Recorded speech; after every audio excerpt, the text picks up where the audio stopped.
So now we're kind of these three industry pals who are down these different paths of the future of work, whether it's Sean, who's been working on his own from his home for quite a while, me being kind of 6 months into it before the pandemic hit and what's kind of evolved over the course of the pandemic. And then Meg, you can tell us a little bit about your recent move, both to a new agency, but also to a different kind of area to work from your home. So where are you at now? Yeah, so I find this topic so fascinating because to your point, Linz, we have all we started in the same place, or we one time we crossed paths in the same place. And now we're in really different places in terms of our career, where and how we work. And what I find is more as interesting or more interesting than is hybrid here to stay? Is remote? Does that work? Etc. Is less about those big predictions on logistically the future of work, but more almost like the shifting role that work has in people's lives.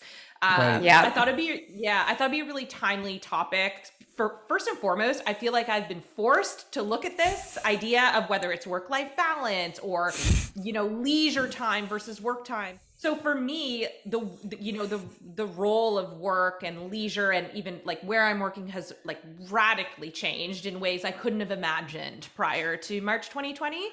And it's bringing up all these new questions. So the article that was recently published in The Atlantic that I was like, yes, this really resonated with me. And I think it will resonate with you guys as well in sort of creative professions. It was called Why Your Leisure Time is in Danger. Stop treating your time off as a productivity hack. So I pulled what I think is the closest.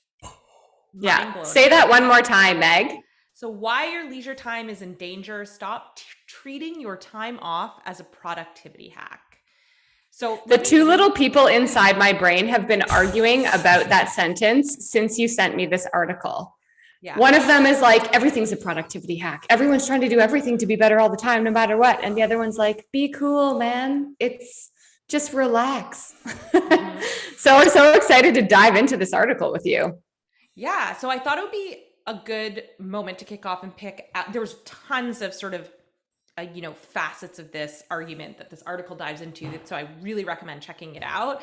But I pulled what I think was sort of the thesis of the article, just so everyone gets a sense of sort of the argument that Professor Pelk from McGill University, he actually wrote the article, was sort of getting at. So over the past few months, a string of pundits and business columnists have been calling for a 4-day work week, paid parental leave, and tighter limits on mandatory overtime. Many of these thinkers rationalize proposals that give us back our time by promising that they will contribute to overall prosperity. A well-rested workforce, the argument goes, is a more productive one. And then he goes on to write, these experiments and the well-meaning arguments behind them illustrate a tricky paradox. Leisure is useful, but only insofar as it remains leisure. Once that time is viewed as a means to improve employee morale and higher growth, then leisure loses the very quality that makes it so potent. And I think this really resonated because we've all... Let's pause. Yeah. So right? But wow. Those of us who are working from home and have made that a key decision of how we will work, not where we will work. And I think that's fundamental. Look at that. And it's more of okay, that's good to remember. Good to remember. But what you just said, Meg, is... I think people like us would recognize that. I think it falls on deaf ears for those who haven't been able to make the decisions we've made. Fair? Yeah.